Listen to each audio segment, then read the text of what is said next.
Assalamu alaikum. L'âme, on en parle tout le temps, mais je partage avec vous un peu des expériences que j'ai au sujet de l'âme, parce que moi, c'est des questions que je me posais avant, et je me dis peut-être ça peut intéresser des gens. Donc, si vous faites partie de ça, et que vous voulez avoir une petite idée, d'accord, c'est une petite idée, je vais partager avec vous cela.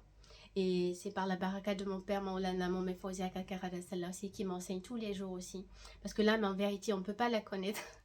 C'est quelque chose de vaste, c'est le souffle du divin. Je le dis, le répète, c'est la lumière d'Allah. Donc on ne peut pas en fait saisir l'âme. Mais on peut avoir une idée, une opinion de ce que Allah veut nous faire comprendre. D'accord? Donc quand nous prenons l'âme, en fait, on a du mal à dissocier, à comprendre c'est quoi l'âme et c'est quoi le corps physique. C'est quoi l'âme et l'ego. Surtout si on entend parler en arabe. Parce qu'en arabe, on dit nefs. Nefs, on peut le dire ego, mais c'est aussi, ça veut dire l'âme. Mais donc, moi, par exemple, au début, je me perdais dans ça parce que j'arrivais pas à comprendre. Mais pourquoi quelquefois on dit nefs âme, quelquefois on dit nefs ego. Vous voyez ce que je veux dire? Et du coup, ça se répercute même en français.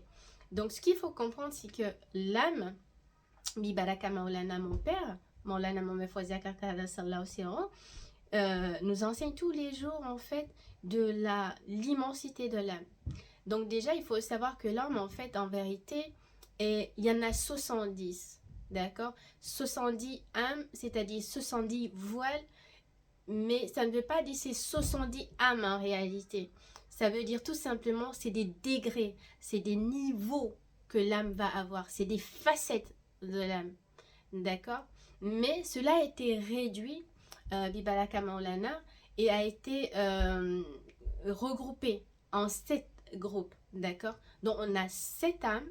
Donc, ou je dirais plutôt, on a 7 niveaux de l'âme. On a aussi le moi supérieur, d'accord, qui est l'âme supérieure, et j'ai le moi inférieur, qui est l'âme inférieure.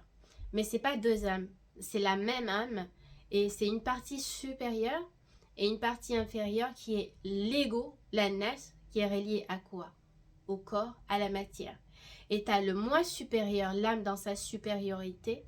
Donc du coup, là qui est quoi? Qui est autre que Ruhu, c'est-à-dire l'esprit pur, l'esprit saint.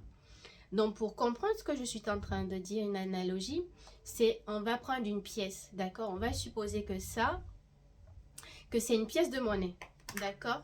Donc on a cette face-là qui est l'ego, le corps physique, on va dire comme ça. Et tu as l'autre face en fait qui est quoi? Qui est l'âme, d'accord? Donc, c'est une seule pièce, on est d'accord.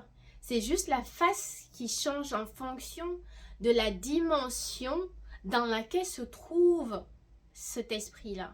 Donc, dans la terre, il passe à l'ego parce que sa lumière, son flux baisse considérablement, mais dans son monde à lui, il devient l'âme. D'accord? Maintenant, on va essayer de comprendre aussi c'est quoi l'esprit, c'est quoi le moi supérieur en tenant compte de ces deux facettes-là, c'est-à-dire l'ego, et en plus tu as l'âme. Donc, si on veut faire venir l'esprit dans ces deux réalités-là, qu'est-ce qui se passe?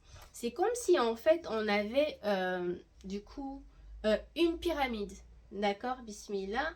Tu as une pyramide comme ça. Et du coup, c'est quoi une pyramide? Bon, je vais faire une image, mais c'est un peu trois faces. On est d'accord? Dans une pyramide, tu as trois faces dans cette pyramide. Tu as trois angles dans une pyramide. Donc, du coup, quand on va mettre l'autre angle, on va supposer c'est comme ça.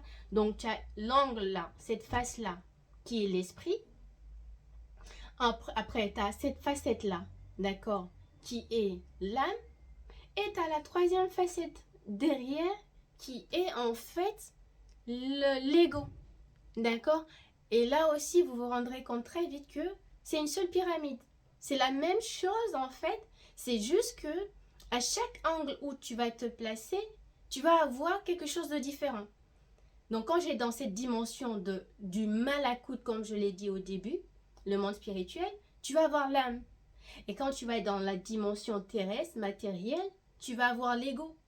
Mais quand tu vas monter dans les mondes supérieurs, qui est le Jabarut dont parle mon père, tu te retrouves avec l'Esprit Saint, l'Esprit pur.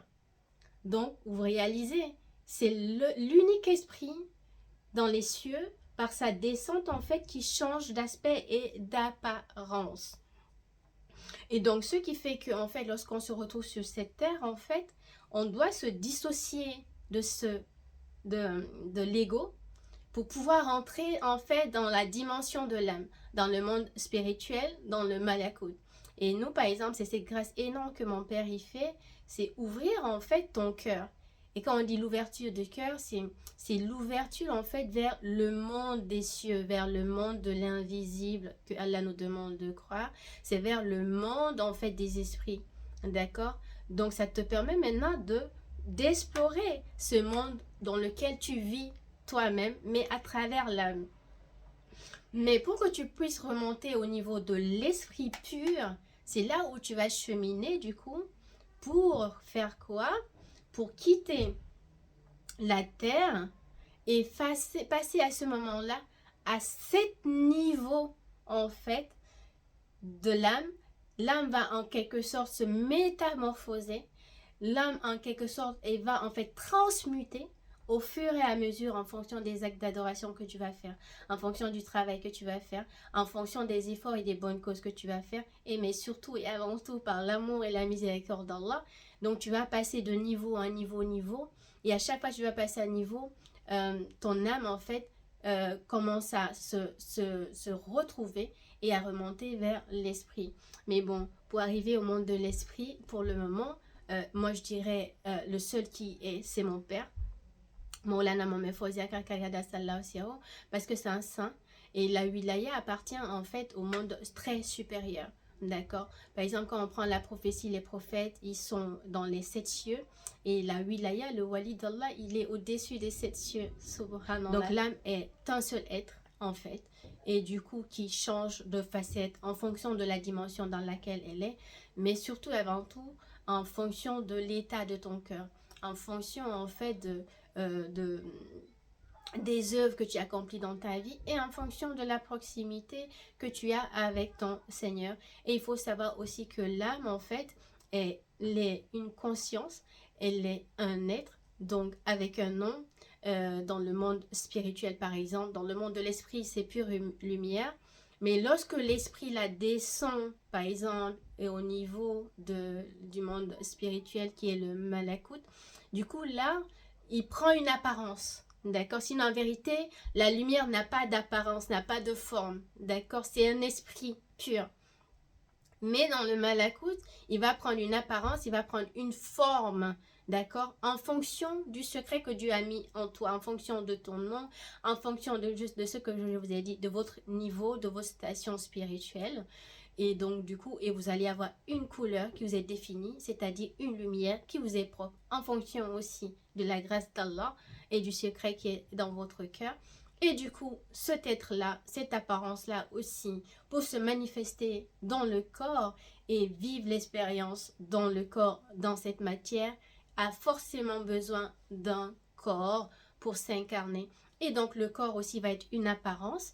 Là aussi, je vais prendre une forme, je vais prendre une structure, je vais avoir une physiologie différente de l'autre, je vais avoir une structure osseuse différente de l'autre, je vais avoir un teint différent de l'autre, je vais avoir des corps vocaux différents de l'autre, tout simplement en fonction en fait de l'âme qui est incarnée à l'intérieur de moi, en fonction du secret que est cette âme-là, en fonction de la lumière d'Allah, mais surtout et avant tout selon la volonté du Créateur, car tout ce qu'il a créé est beau, tout ce qu'il a créé est parfait, mais c'est pour vous donner une idée en fait. Donc tu réalises l'esprit en fait est aussi le corps, l'esprit est aussi l'âme. Bibaraka Maulana. Assalamu alaikum.